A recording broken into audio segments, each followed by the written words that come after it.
Dating in your 40s and 50s can be a great experience if you allow yourself to focus on the things that are priority to you and you're not running on your emotions and feelings while trying to vet and sort partners. Welcome to another episode of Love, Sex, Lies, and Reality Talks. Today I'm talking about dating in your 40s and 50s.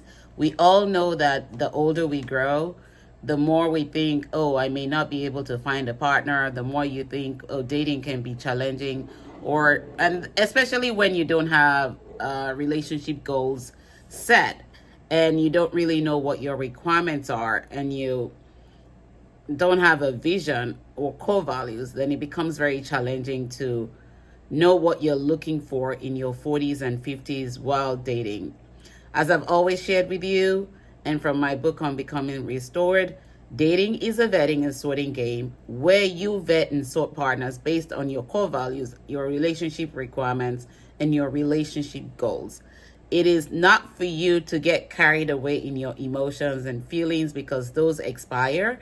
It is for you to know what to go in with, what you're coming to the table with, have those conversations at the table so that you can evaluate at the end of your date if this partner is right for you or if this partner is not going to work out. There's no right partners. The wrong ones bring us enlightenment about things that we don't know.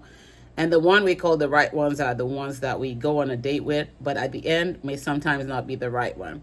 So today, diving right into this and looking at what do you do when you're dating in your 40s and 50s to make your dating experience a good experience, a learning experience, a great experience, making the right connections, and ensuring that you are not leaving yourself behind. The number one thing is to know what you're looking for. Those are your goals.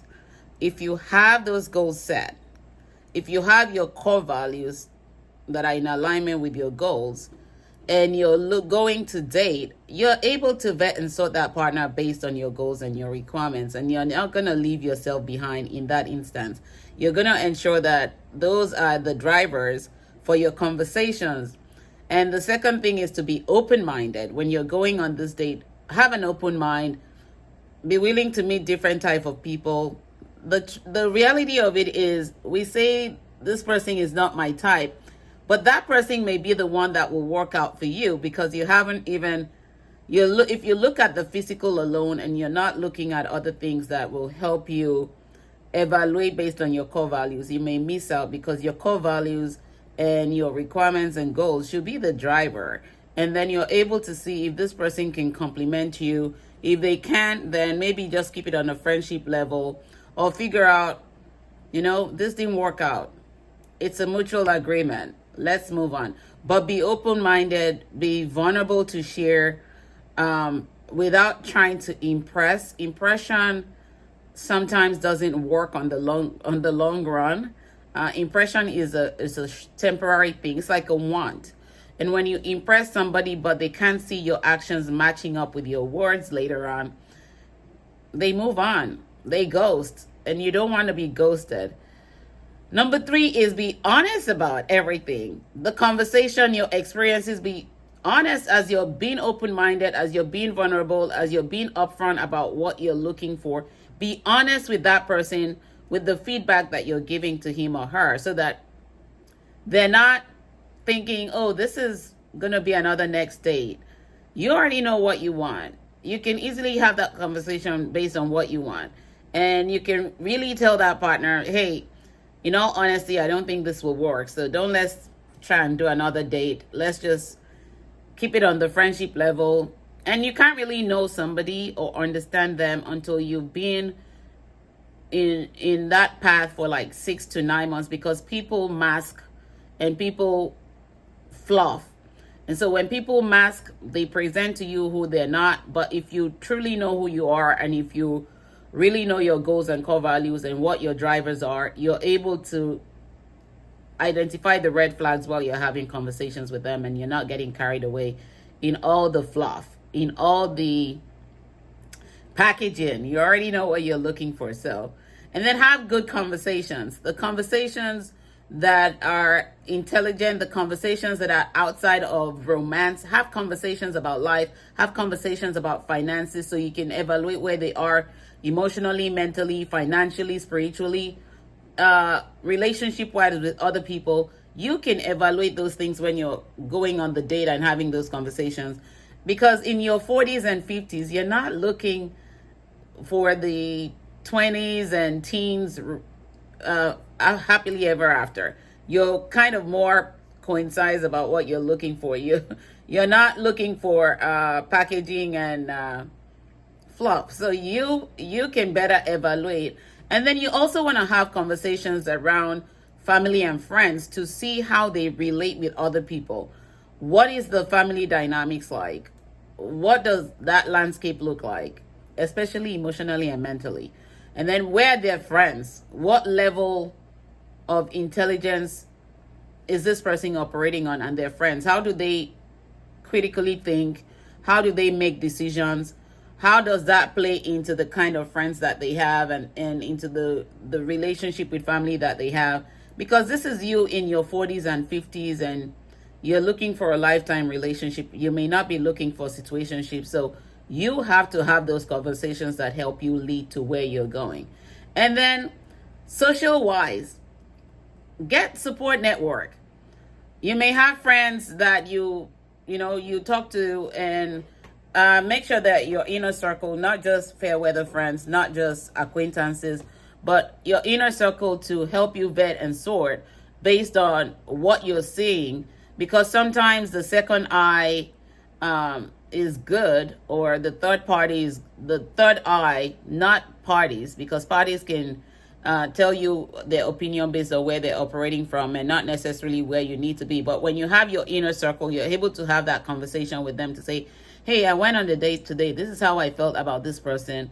You may even set up, hey, let's have conversation with this person.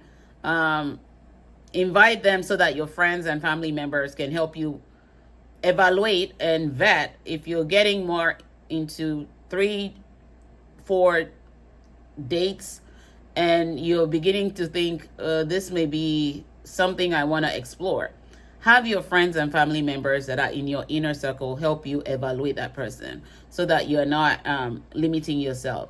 The last thing is understand that you can meet anybody anywhere. I've had a client that met a husband now in a grocery store during COVID. Yes, they met in a grocery store during COVID. He wanted to buy a pasta sauce and did not know which one to pick, and they were both in the same aisle, and they started having conversations. Conversations went into, hey, I can teach you how to make this fresh, not with the canned goods. That went on, and they started meeting, and boom, they are now married. It's 4 years since COVID. So be open to meeting people anywhere. Don't limit yourself to, I have to go to the club, or I have to go here, or it has to be in the church, or it has to be. Let people introduce you sometimes. You have friends that know people that are single. Let people introduce you sometimes, and explore every avenue with an open mind, like I said, with an open mind, and allow yourself to think outside the box. Allow yourself to reason outside the box. Allow yourself to be yourself without thinking you have to package, without thinking you have to fake it to make it, because fake it to make it can sometimes catch up with you in a bad way and leave you in a bad space. Remember to never stop loving while living. When you stop loving, you stop living. When you stop living, it means it's time to go back to the maker. But while you're still in your 40s and 50s, know that life can happen at any point in time, and there's no late time to find a partner.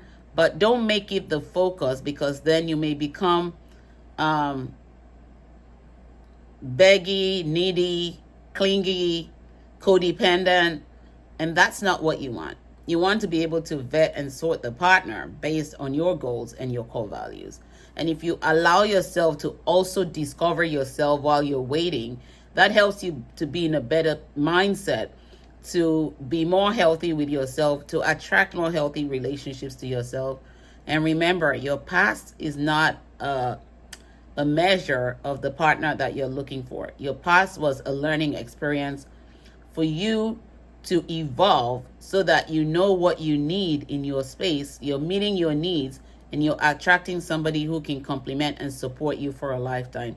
Take good care until next time. God bless. Bye-bye.